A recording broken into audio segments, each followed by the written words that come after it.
Empezamos con los contenidos teóricos de psicoestadística en este año 2020.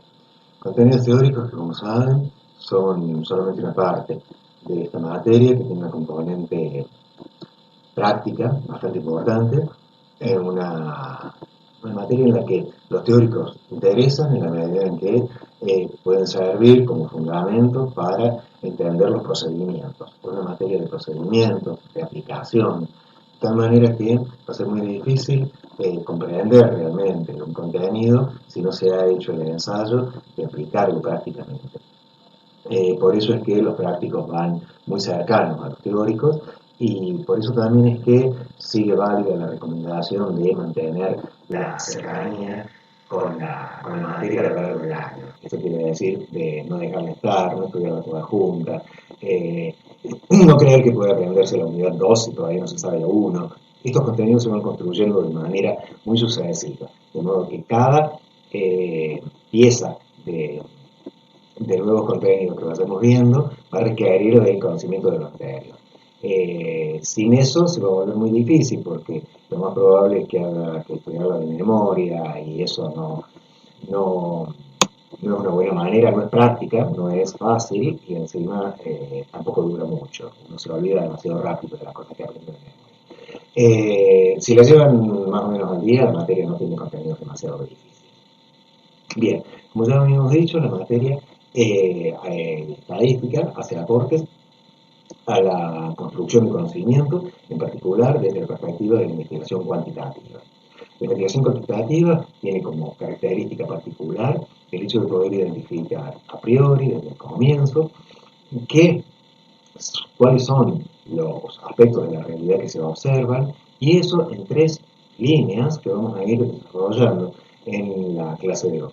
Por un lado, quiénes son aquellos casos, aquellos individuos, aquellas unidades a las que se observa, qué aspectos de esas unidades son las observadas y qué posibilidades tienen, qué alternativas hay en cada una de esos aspectos que se observan. Eso es característico de la mirada cuantitativa. Una mirada a la que llamamos estructurada para diferenciarla de la mirada menos estructurada, más flexible, propia de la investigación cualitativa. La información que utiliza la estadística, digamos, datos, proviene de la observación. Utilizamos datos que provienen de la experiencia, datos que pueden construirse desde dos vertientes, que podemos distinguir siguiendo alguna bibliografía, como en el caso de Kibé y Campenú, hacen su manual de metodología de la investigación, hacen una distinción entre aquello a lo que llamamos observación directa y observación indirecta. La observación directa es aquella que nos pone en contacto inmediato con el objeto de nuestro interés a través de nuestros sentidos, la vista, el oído, nos permiten captar lo que sucede y tomar un registro de ello. Y de manera indirecta implica mediada, el acceso a esa información lo tenemos mediado a través de alguien que nos informa sobre ello. Desde la perspectiva cuantitativa, la observación directa se apoya en guías de observación, instrumentos que permiten que se observe de la misma manera diferentes situaciones y se extraigan de ellas los mismos elementos para poder establecer comparación. De manera equivalente, cuando decimos preguntando, la mirada cuantitativa utiliza instrumentos estructurados, estandarizados, instrumentos que plantean las mismas preguntas, las mismas opciones de respuesta a diferentes personas para observar las diferencias que hay entre ellas. Un caso de un ejemplo de observación directa es el caso de la violencia en el trabajo, que puede incluir interrogantes del tipo si el agresor tiene jerarquía mayor o menor que la víctima, si la víctima es varón o mujer, si la violencia es disimulada o pública, etc. Esto puede abordarse desde la observación directa, desde el mirar cómo suceden las interacciones, cómo se dan las relaciones entre las personas dentro de la organización que se ha tomado como recorte para observar. desde una guía de observación, desde ese instrumento que decía recién, desde ese instrumento estructurado, pueden responderse preguntas del tipo si la violencia es más intensa entre las mujeres que entre los varones, o si los jefes tienen que ser violentos con sus subordinados, o inclusive en qué área de la organización la violencia ocurre con mayor intensidad.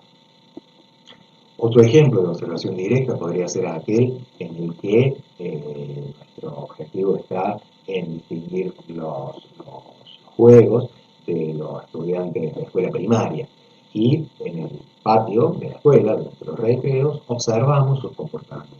Observar sus comportamientos desde la perspectiva cuantitativa significa poder llamar la atención sobre determinados aspectos de ese comportamiento. Por ejemplo, el tipo de juego. Tienden más a jugar juegos cooperativos o juegos competitivos, tienden a jugar en grupo o más bien con grupos grandes o con grupos pequeños. Ese tipo de preguntas pueden responderse desde una observación de tipo sistemático, es decir, una observación que mantiene idéntica el lente de mirada sobre diferentes situaciones. Mantener la lente estable quiere decir que nuestro instrumento no varía de un caso observado a otro y permite que las conclusiones que extraigamos estén realmente reflejando diferencias que hay entre aquellos que observan. Esto que estoy mencionando va a ser tratado con mucho detalle en una materia que tiene más adelante, en metodología de la investigación. Por ahora solamente estoy dando algunos títulos que nos hacen falta para el punto inicial de, de la materia que va a empezar. Cuando generamos datos, estos pueden provenir entonces de diferentes instrumentos. Las guías de observación directa que acabamos de mencionar, los cuestionarios. Los cuestionarios también constituyen una forma de observación, la que llamamos observación indirecta, en el que solicitamos que las personas respondan a los ítems que les ofrecemos dentro de un conjunto de opciones que también ofrecemos. Eso es propio de la mirada estandarizada, de la mirada que es igual para todos. También existen fuentes de información provenientes de registros. Los registros son dispositivos de captura de información que funcionan de manera regular, de manera estable.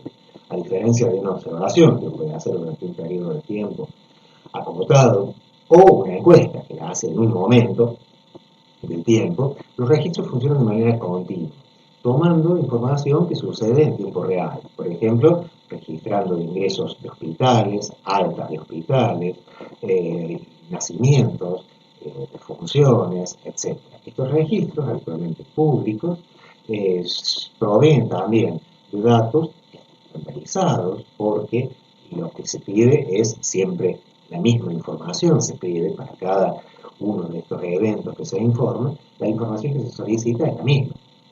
Entonces tenemos información de carácter estructurado que sirve para el tratamiento estadístico que nos va a interesar ahora.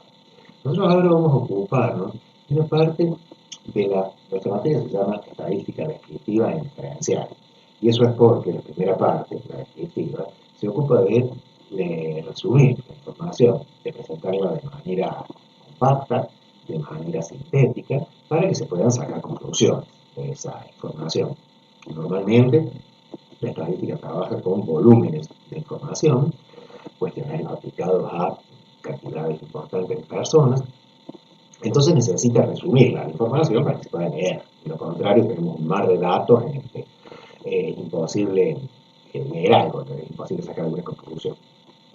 Y la parte inferencial, que es la que vamos a ver en la segunda parte del año, es la que se dedica a extraer conclusiones a partir de lo que se observó, a extraer conclusiones sobre lo que no se observa. O sea, la que busca generalizar a otros casos que no han sido observados. Después nos vamos a dedicar con más detalle a esa distinción. Por ahora, entonces, nuestro objetivo está en la organización de los datos, que es nuestra primera unidad, y vamos a ver cómo esta información que proviene de diferentes fuentes puede ser presentada de manera ordenada para que podamos someterla a algún análisis y tratar de leer algunas conclusiones. La mirada esta de la evaluación cuantitativa, como decía, implica un recorte que distingue entre la información que es relevante, la información que importa para el objetivo de la investigación, y aquella información que no se va a utilizar. En el ejemplo de recién, de estudiar los comportamientos de los estudiantes de escuela primaria durante el recreo, parte de la escuela, podemos observar de qué manera se mueven, cómo se sitúan entre ellos, cómo se relacionan, cómo conversan, etc. Podemos observar una serie de aspectos, pero seguramente hay infinidad de aspectos que no nos interesan acerca de estos chicos. Eso es información que no es pertinente para nuestra investigación y que va a ser descartada, no va a ser tenida en cuenta. La mirada estructurada lo que hace es establecer un recorte, hacer una selección y quedarse solamente con la información que le importa para su propio estudio. Acá tenemos un ejemplo de un instrumento de producción de datos. Es la escala de Edimburgo, se llama escala de Edimburgo, es una escala para medir depresión postparto. Se administra a madres que han dado a luz recientemente y sirve a los dos fines que puede servir un instrumento de esta naturaleza. Por un lado, para el diagnóstico, en el caso particular, observar si una madre, concretamente, tiene riesgo de estar en situación de depresión, puede ser diagnosticada de depresión, y recomendar para ella observaciones ulteriores o tratamiento. Desde la perspectiva individual, como herramienta clínica en este caso. Pero también sirve este instrumento para la captura de información agregada y a los fines de la investigación. Esto es, este mismo cuestionario que evalúa depresión postparto aplicado a un conjunto grande de madres que han dado a luz recientemente, fíjense que también pregunta por la edad, la situación conyugal, el peso del niño al nacer y también el nivel de educación. Bueno, aplicado a un conjunto grande, podría ayudarnos a responder preguntas del tipo: ¿las mujeres más jóvenes son más propensas a la depresión postparto que las de más edad? ¿Aquellas que han tenido su primer hijo tienen más posibilidades de sufrir la depresión postparto que aquellas que ya han tenido otros hijos antes? Etcétera. Ese tipo de respuestas las podemos contestar desde estos instrumentos usados a objetivos de investigación. Esta es la versión formateada de ese mismo cuestionario aplicado en un programa chileno que se llama Chile Crece Contigo. Es el mismo cuestionario aplicado a la escala de Edimburgo. Otro ejemplo es este cuadernillo que forma parte del operativo Aprender, el operativo de evaluación que se realiza en Argentina anualmente, que incluye pruebas de rendimiento a los estudiantes. En este caso, este operativo se aplica en primaria y en secundaria. En este caso es para estudiantes de escuela secundaria, en el último año de la escuela secundaria. Y además de la evaluación que se hace sobre los contenidos que cada año se deciden, esa evaluación está acompañada por un cuadernillo, esto se llama cuadernillo del estudiante, que incluye un conjunto de preguntas que están dirigidas a caracterizar al estudiante en sí mismo, al hogar, a su vivienda, a características de su grupo familiar, a su condición laboral, el hecho de que trabaje, no trabaje, las horas que lo hace, etc. Algunas expresiones de evaluación que el mismo estudiante debe hacer acerca de su propio rendimiento y también acerca de su percepción subjetiva sobre la relación que tiene con la escuela. Es un cuestionario muy rico, muy amplio, que ha permitido bastantes estudios, sobre todo cuando se lo pone en correlación con los resultados de la prueba. Permite contestar cosas como en qué medida se relaciona la educación de los padres, el padre y la madre, con los rendimientos que tienen los estudiantes en la escuela. Preguntas de ese tipo se pueden contestar con este tipo de información. Bueno, acá tenemos un pequeño recorte nada más, son unos pocos ítems para que se vea el tipo que tiene, pero muchos de ustedes habrán completado este cuestionario recientemente. Las cosas que hay en el hogar, si hay libros, cuál es el nivel de educación de la madre y también del padre. Solamente algunos ítems recortados para que Después volvemos sobre ellos a mirarlo con más detalle. Bien, lo propio de un proceso de producción de datos, ya sea que este suceda por medio de la observación directa, es decir, la puesta en contacto con el proceso que nos interesa observar, ya sea que suceda por medio de la observación indirecta, es decir, por la administración de algún instrumento, algún cuestionario que permite relevar las respuestas de las personas, o bien con datos que provienen de registros. Siempre hay tres elementos en juego allí. Por un lado, una entidad que es acerca de la cual se trata la información. ¿De quién hablamos? La pregunta a la que responde esta entidad. ¿De quién se trata? En los ejemplos que hemos visto, estudiantes de primaria en el recreo, en el caso de la observación, madres que han dado a luz recientemente, estudiantes del último año de la escuela secundaria. Son los casos de las entidades acerca de las cuales se genera la información. En segundo lugar, hay ciertos aspectos de esas entidades que son tenidos en cuenta, se relevan, y otros aspectos que se descartan. Esos aspectos que se relevan es la que llamamos la información pertinente, la información que nos importa a los objetivos de la investigación. A los estudiantes se les pregunta por cuántos libros hay en la casa, por cuál es la educación de su madre, por si en su casa tienen algunos bienes de uso. Pero no se les pregunta por el partido al que votarían, ni tampoco se les pregunta por su religión. Es información que no interesa a los fines de ese estudio. No es que no sean características de los estudiantes. La religión y el partido que van a votar seguramente tienen respuesta por parte de los estudiantes. No es relevado. Eso es información que consideramos no pertinente. No nos interesa para esta investigación. No es uno de los aspectos que nos importa relevar. El tercer elemento que participa en la producción de datos son las alternativas, las posibilidades que tienen estos aspectos. Cada vez que consideramos un aspecto de la realidad, desde la perspectiva cuantitativa, lo digo de nuevo, establecemos de antemano cuáles son las posibilidades. En el ejemplo de recién yo decía, miramos los juegos de los estudiantes de escuela primaria en el recreo, en el patio de la escuela, y observamos si se trata de juegos cooperativos o competitivos. Bueno, eso tiene una clasificación. ¿Cómo pueden ser los juegos?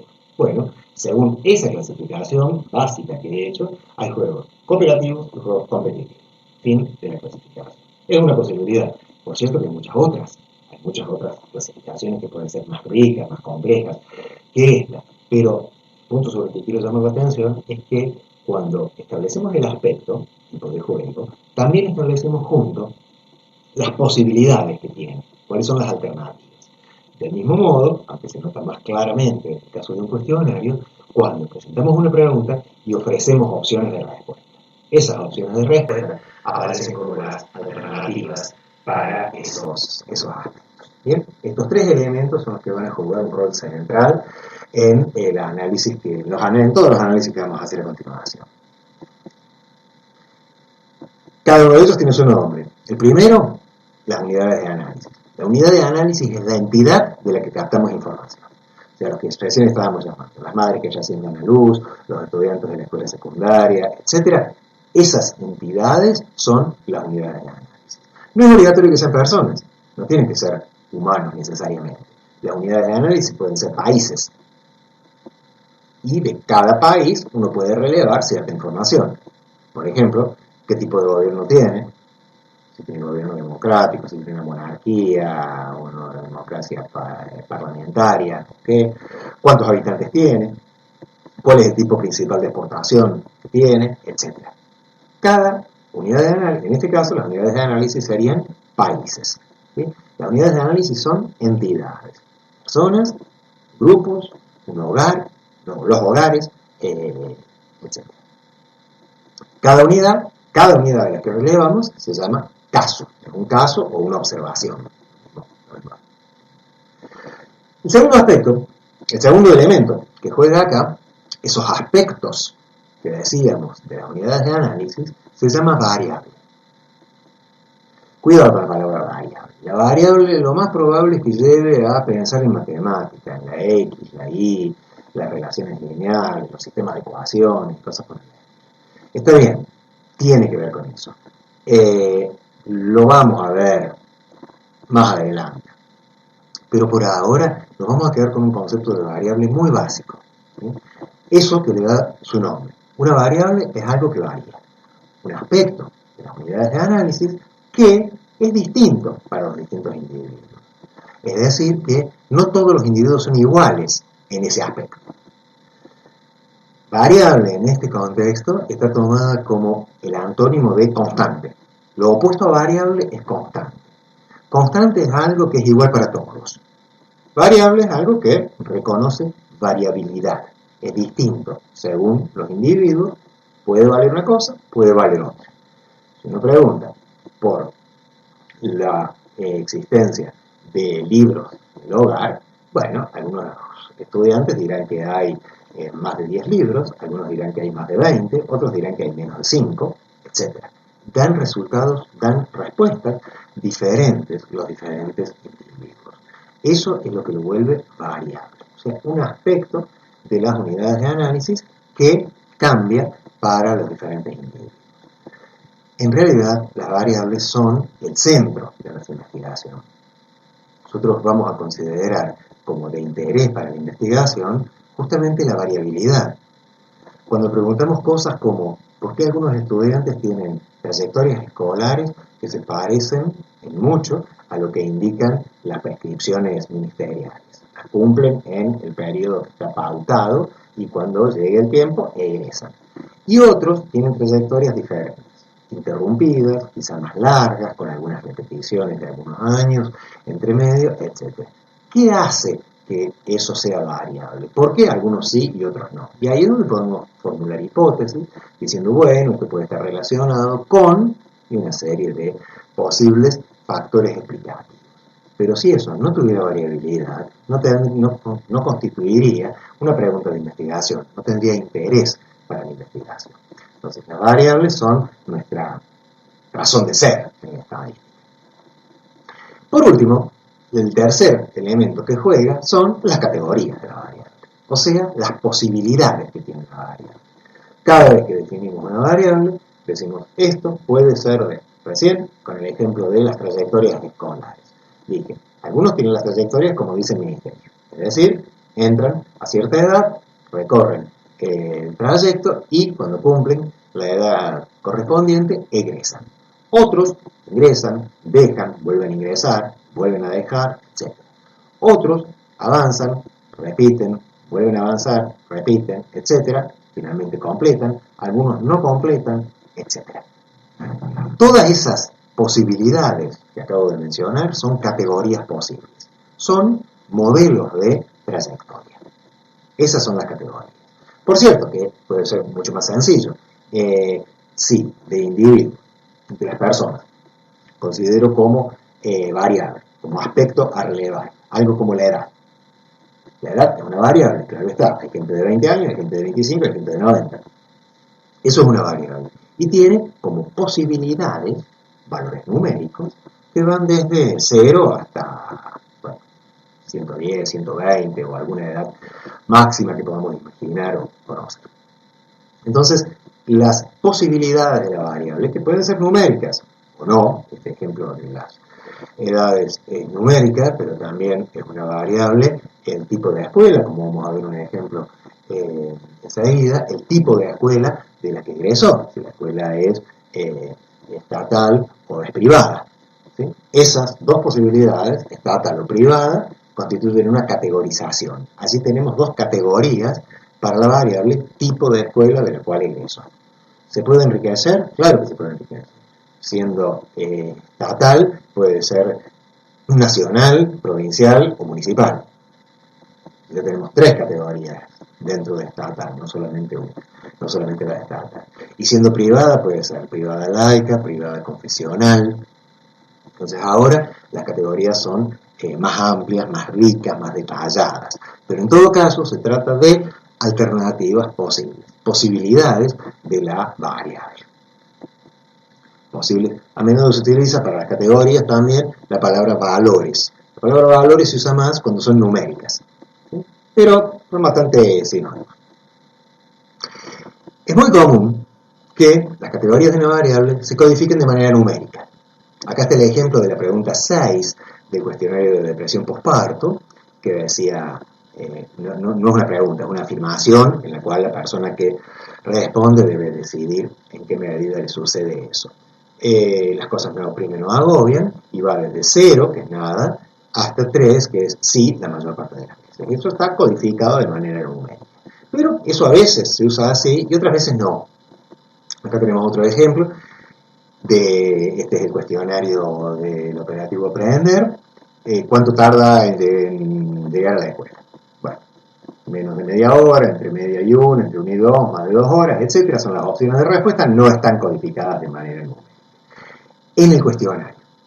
Sin embargo, vamos a ver que cuando las pasamos a ordenar a las variables, a ordenar de manera sistemática, digamos, vamos a necesitar ponerle un código numérico. Pero nos detengamos un segundo en las categorías. Definimos recién qué son las categorías de una variable. Bueno, para que una categorización sea de buena calidad y permita generar datos que sirvan para el análisis siguiente, entonces tienen que cumplir un par de requisitos. El primero de ellos es que esas categorías sean tales que a todas las personas que respondan, o a todas las personas que se observen, puedan ubicarse en alguna de las opciones, en alguna de las categorías. O sea, que esas categorías cubran todas las posibilidades reales que hay. ¿Sí? Un ejemplo en contra, un ejemplo de cuando esto no se cumple. ¿Sí? Supongamos le pregunta cuál es su situación conyugal y que las opciones que tenga son casado, soltero, divorciado, viudo. ¿Sí? Esa categorización no es adecuada porque quienes conviven sin haberse casado tienen que contestar que son solteros porque no tienen ninguna categoría donde ubicarse. De la misma manera, los que se divorciaron, los que se separaron pero no se divorciaron, tampoco tienen donde ubicarse, tendrían que decir que siguen casados. No tienen, les faltan categorías para poder ubicar a esas personas. Esa categorización es insatisfactoria porque no cumple con este requisito de que para todos los individuos haya alguna categoría donde incluir. Ese requisito se llama exhaustividad. Quiere decir que se cubren todas las posibilidades, que se agotan las alternativas posibles, ¿sí? Que nadie puede quedar sin una categoría en la cual ubicarse. La segunda condición que tenemos que pedirle a las variables es que no les toquen dos, o que no le toquen más de una categoría a una misma persona, o una misma unidad de análisis, ¿sí? Supongamos que, bueno, ahora tenemos un ejemplo de eso. O sea, que lo que estamos pidiendo acá es que cada individuo se puede ubicar solamente en una de las categorías.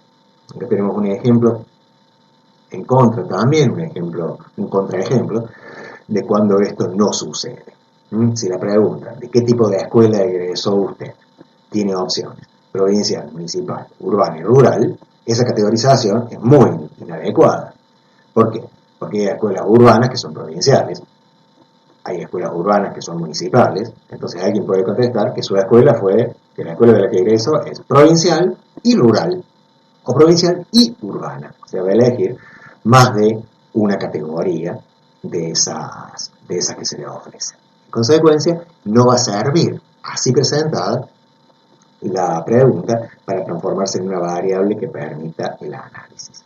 ¿Cómo se resuelve esto? Bueno, mostrando realmente que allí hay dos problemas juntos, hay dos aspectos simultáneamente considerados de las escuelas, ¿no? O sea, por un lado está de dónde depende la escuela. La escuela puede ser municipal, provincial, o también puede ser privada, y también puede ser nacional. Entonces, por un lado tenemos un aspecto de las escuelas, su dependencia. Y por otro lado tenemos el ámbito, si es urbana o si es rural. Esto deberían ser dos preguntas separadas. Una de ellas, ¿cuál es la dependencia, provincial, municipal, nacional o privada? Y otra el ámbito, rural o urbano. En ese caso, con las dos variables sí podríamos trabajar para describir y analizar posteriormente. Entonces, bueno, y este requisito se llama así, se llama exclusión mutua. Quiere decir que cada categoría excluye a todas las demás. Si es una, no son las otras. Si es una de ellas, no es ninguna de las otras. Cuando uno lo junta a los dos requisitos, entonces lo que está pidiendo es que las categorías de una variable, para que se pueda tratar como tal, que se puedan trabajar en el análisis, las categorías tienen que ser exhaustivas y tienen que ser mutuamente excluyentes. O sea, en resumen, que a cada caso, a cada individuo, le corresponde una y solo una categoría de la variable. Eso es lo que exigimos para que una categorización sea de buena calidad. Resumiendo hasta este punto, la mirada estructurada de la investigación, a la que hemos dicho que implica una sistematización de lo que se observa, esa sistematización se vuelve concreta, se vuelve tangible en estos tres aspectos. Por un lado, una delimitación clara de cuáles son los elementos a los que dirige la atención. Esas son las unidades de análisis. En resumen, ¿de quién vamos a hablar? Luego, una explicitación de los aspectos que esas unidades, los aspectos de esas unidades que vamos a tratar como pertinentes para el estudio, o sea, las variables. ¿Qué vamos a decir acerca de esas unidades? Sería la respuesta.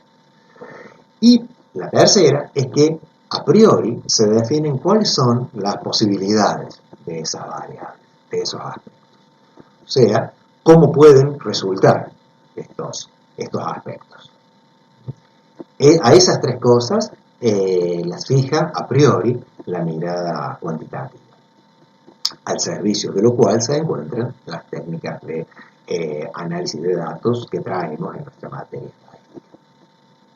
Bien, una vez que uno logró recoger la información, ya sea porque llenó todos los cuestionarios o porque utilizó planillas de observación y ya tiene toda la observación hecha, tiene las planillas completas, etc., lo que tiene es una pila de cuestionarios completados en papel o una pila de planillas rellenas que necesitan ser puestas de alguna manera en algún sistema de organización. Esta información, utilizando los tres elementos que hemos mencionado hasta ahora, la vamos a organizar en una disposición rectangular que tiene filas y columnas. Las filas son las horizontales y las columnas las verticales. Eso a veces se confunde, ¿no? O sea, le llamamos filas a las que están a lo largo, horizontalmente, columnas a las verticales, como las columnas de los edificios, las columnas de las construcciones que se ponen de manera vertical. Y las celdas son los lugares donde se cruza una fila con una columna. Bueno, esa disposición de forma rectangular, donde vamos a organizar nuestra información, se va a llamar matriz de datos. Este es el aspecto de una matriz de datos. Observen que tiene en las filas, o sea, horizontalmente, los números 1, 2, 3, 4, cada uno de ellos es un caso. Un individuo, pero en el sentido general de individuo, no necesariamente una persona. Cada uno de esos puede ser una persona, pero puede ser también un hogar, puede ser una escuela, una provincia, cualquier entidad, una empresa. Cada fila representa uno de esos casos. Cada columna representa uno de los aspectos en que ha sido mirada esa unidad. Es decir, cada columna representa una variable. Y cada celda de esa matriz de datos contiene la categoría que le corresponde al caso de la fila en la variable de la columna. Entonces acá tenemos en ese esquema las tres cosas juntas. En las filas los casos, en las filas las unidades de análisis, en las columnas las variables y en las celdas las categorías. Si hago un ejemplo, supongamos que las unidades de análisis son estudiantes universitarios, entonces cada fila corresponde a un estudiante universitario. El caso 1 es un estudiante, el caso 2 es otro estudiante, etc. Supongamos que la primera variable que relevamos es la edad. Bien, el primer individuo, el primer estudiante puede tener 20 años. Entonces, en esa celda, donde dice categoría que le corresponde, en la celda de la fila 1, columna 1, va el número 20, que son los 20 años de esa persona. Si la persona siguiente, la que está en la fila 2, tiene 22 años, en esa misma columna, pero en la fila 2, va el número 22. Y así seguimos poniéndole la edad, que es lo que dice la columna, a cada uno de los individuos. Si la columna siguiente es la provincia donde nació, la provincia donde nació, y la primera persona nació en Córdoba, podemos, por ejemplo, codificar a Córdoba con el número 1. La segunda persona también pudo haber nacido en Córdoba, entonces debajo de ese 1 ponemos otro 1, bajo en la columna correspondiente a la variable 2, que es la provincia donde nació. Si la persona 3 nació en Tucumán, le ponemos un 4, por ejemplo, para Tucumán con ese número, etc. La matriz de datos completada, es decir, con todas las celdas llenas, con todos los valores numéricos puestos en su lugar, permite dos lecturas. Por un lado, la lectura horizontal, o sea, la lectura por filas, es decir, la lectura por cada una de las unidades de análisis. Si hacemos eso, tomamos una fila y allí leemos que la primera persona es un estudiante universitario, porque todas las unidades de análisis lo son, la unidad de análisis son estudiantes universitarios. Entonces, este caso 1 es un estudiante universitario que tiene 20 años, que es lo que dice la primera variable, que nació en Córdoba, que es lo que dice la segunda variable, y así, siguiendo a lo largo de la fila, puedo ir observando cada uno de los aspectos de ese estudiante particular. Por ejemplo, de qué escuela egresó, cuántas materias tiene aprobadas en la carrera, en qué carrera está, etc. Una serie de aspectos que habría relevado a través de un cuestionario, por ejemplo, y que me permiten caracterizarlo al caso, al individuo. Si luego bajo a la fila siguiente, digo, el segundo estudiante es tal, de tal edad, de tal provincia, etcétera, etcétera. Toda la información de los individuos está dispuesta a lo largo de las filas. Sin embargo, esta lectura no es muy provechosa, porque la estadística normalmente trabaja con agregados de casos, con volúmenes de casos. Entonces, leer individuo por individuo una gran cantidad no nos va a aportar casi nada, no nos va a decir nada del conjunto completo.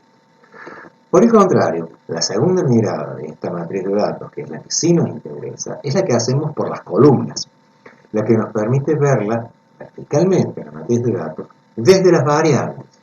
Y en lugar de decir, el primer estudiante tiene 20 años, el segundo tiene 25, el tercero tiene 28, etc., decir cosas como, la mitad de los estudiantes tiene menos de 20 años, o la edad promedio es de 22 años, o el 90% de los estudiantes proviene de la ciudad de Córdoba, o la mayoría de los estudiantes ha aprobado 5 materias en el último año. Por ejemplo, dar información resumida acerca del conjunto. Miramos la matriz de datos no desde las filas, que son los casos, sino desde las columnas, que son las variables. Y allí nos va a interesar responder a cosas como qué características tiene la variable, o sea, hay más varones que mujeres, hay más personas de edad joven que de edad más avanzada, vienen más estudiantes de otras provincias que de la ciudad de Córdoba, que de la provincia de Córdoba. Esas respuestas vamos a poder darlas desde la mirada de las variables. Y cosas también más elaboradas, como por ejemplo, quienes vienen del interior de la provincia de Córdoba, ¿tienen el mismo rendimiento que los que son de la ciudad de Córdoba? Definiendo rendimiento a partir de algunas cosas, como por ejemplo cuántas materias tiene aprobadas, cuántos aplazos, etc. Entonces, buscar la descripción de las variables individualmente y buscar la posible relación entre esas variables es algo que vamos a poder hacer mirando la matriz de datos desde las columnas. La mirada de las filas, que es la mirada individualizada, no tiene sentido en estadística. Tiene sentido solamente si son muy pocos casos que no merecen tratamiento estadístico y más bien merecen un tratamiento detallado e individualizado. Este caso fue así, así, así. Este otro caso fue así, así, así. De cada uno describen. Eso sirve si son unos pocos casos. Si tenemos un volumen de información, no describimos el individuo. Describimos los aspectos que hemos considerado pertinentes, es decir, las variables, individualmente y las relaciones entre ellas. De eso nos vamos a ocupar a lo largo de esta materia, sobre todo a lo largo de la primera parte de la materia. Bien, cuando se arma la matriz de datos, para simplificar la representación, normalmente se codifican las variables y se codifican las categorías. Entonces, por ejemplo, vuelvo a la matriz. Si teníamos, dije recién, el individuo, la persona 1, el estudiante 1, es nacido en Córdoba. Entonces a Córdoba la codifico con el número 1. Pero el estudiante 3 es nacido en Tucumán, y a Tucumán lo codifico con el número 4. Bueno, y ese 1 y ese 4, primero, ¿de dónde los saqué? Los elegí arbitrariamente, supongamos que fue así, es una codificación como cualquier otra cosa. Pero en algún lugar alguien tiene que decirme que el 1 corresponde a Córdoba y el 4 corresponde a Tucumán. Hace falta una tablita que ponga en relación los códigos con los valores, las variables. Bueno, eso es lo que se llama el diccionario, ¿sí? Un diccionario es simplemente un documento en el que se indica cómo han sido codificadas las variables y cómo han sido codificadas las categorías. Acá tenemos un ejemplo de un diccionario justamente que corresponde al operativo Aprender del año 2017. Fíjense, la primera pregunta del cuestionario era ¿cuántos años tenés? ¿Sí? Esa pregunta no aparece en la matriz de datos en la columna, en la primera columna, redactada como ¿cuántos años tenés? Aparece simplemente redactada como AP1. ¿Sí? Simplemente es el nombre en clave, el nombre codificado, el nombre corto que tiene esa pregunta, ahora transformada en variable. Y las respuestas posibles eran 16 o menos, 17, 18, 19, 20 o más. Las demás no las miremos por ahora, después hablamos de ellas. Pero el 16 o menos está codificado como 1, el 17 como 2, el 18 como 3, etc. O sea que los números que van del 1 al 5 codifican las edades. Entonces, cuando alguien diga que tiene 17 años, no le vamos a poner 17 en la matriz de datos, le vamos a poner un 2, que corresponde a 17 años, que es el código que corresponde a 17 años. Si dice que tiene 25 años, no le vamos a poner 25 años, le vamos a poner el código 5, que corresponde a 20 años o más. Las otras categorías, menos 1, menos 6 y 9, o los otros códigos numéricos, menos 1, menos 6 y 9, corresponden a casos perdidos, ya sea porque no corresponde preguntar, o porque la persona marcó varias opciones, multimarca quiere decir que marcó varias, o que lo dejó en blanco, no marcó ninguna. Bueno, esos son casos perdidos, son casos que lamentablemente se pierde la información. Ningún relevamiento es perfecto, siempre hay casos que quedan en blanco porque la gente no responde, porque decide no contestar, porque prefiere no contestar, o porque se olvida, o porque se cansa. Por diversas razones, los relevamientos nunca son perfectos. Bueno, de la misma manera, el hecho de ser varón o mujer, que está escrita como SOS, puntos suspensivos varón-mujer, se llama, en código, para ponerla en la matriz de datos, se llama AP2 y codifica el 1 para varones, el 2 para mujeres y los demás números para casos perdidos. Lo mismo vale para el país en el que naciste, se llama AP3A, en qué país naciste, y codifica 1 para Argentina, 2 Bolivia, 3 Brasil, etc. Entonces, este diccionario hace la correspondencia entre la forma en que las preguntas y las respuestas estaban escritas en el cuestionario y la forma en que las variables y las categorías están ahora presentadas en la matriz de datos. Lo decimos de nuevo, en el cuestionario hay preguntas y respuestas. La equivalencia de eso en la matriz de datos es que las preguntas se volvieron variables y las respuestas, las opciones de respuesta, se volvieron categorías de la variable. Bien, una vez que uno tiene las codificaciones, arma la matriz de datos y pone en cada fila un caso en cada columna una variable, y en el cruce de la fila con la columna pone la categoría que le corresponde a ese caso en esa variable. Aquí hay un ejemplo también proviene de la misma fuente, del operativo Aprender 2017 para la secundaria, y es un ejemplo de matriz de datos, un recorte, un pedacito de matriz de datos, que está presentado en el formato de Infostat. Infostat es el software que vamos a utilizar para hacer las cuentas. Saben que aunque esta materia tenga alguna raigambre en la matemática, no es para nada un requisito tener formación matemática para cursarla, ni tampoco tener destrezas o habilidades especiales en matemática. No vamos a hacer cuentas en esta materia. Todo lo que tenga que ver con operaciones de cálculo lo vamos a encargar a un software específico, un software que se llama Infostat, que nos va a hacer las cuentas. Nuestro rol en esto es elegir la técnica más adecuada para responder a una pregunta, o sea, qué procedimiento hay que usar para responder a una pregunta sustantiva, una pregunta de investigación, solicitarlo a que el software lo haga, a eso, y luego, y esta es la parte más importante, interpretar el resultado, leerlo al resultado, porque el software tira salidas numéricas, tira tablas, ofrece gráficos como respuesta a los procedimientos, pero es trabajo nuestro leer esas cosas. Ni las tablas ni los gráficos son elocuentes o hablan por sí mismos, no. El resultado de una investigación no es, por más cuantitativa que sea la investigación, el resultado no es la salida numérica, la tabla o el gráfico. La salida, el producto, es nuestra interpretación, nuestra lectura. El producto de la investigación siempre es un texto en que nosotros leemos. Podemos leer, por cierto, información cuantitativa cuando tenemos nuestras conclusiones o nuestras argumentaciones basadas en lo empírico, basadas en lo observable, pero no concluimos con una tabla, concluimos con una lectura de la tabla. Ese es el trabajo que nos toca, no el de hacer las cuentas las hace el software. Este se llama Infostat y ya van a ver en el práctico cómo hacer para obtenerlo y para empezar a manejarlo.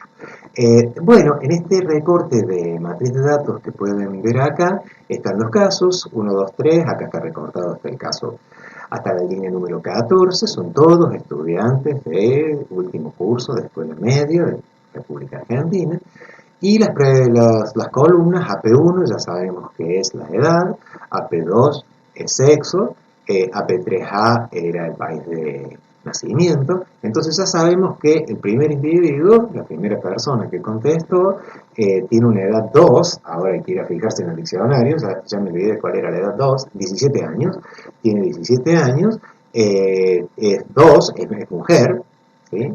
La AP2 era 2, codificaba a las mujeres, entonces es una mujer de 17 años que nació en Argentina. AP3A tiene el 1, nació en Argentina. Bueno, de allí para adelante podríamos seguir leyendo las características de esa persona que contestó. Bien, esos son los fines de la ilustración, no es lo que nos interesa.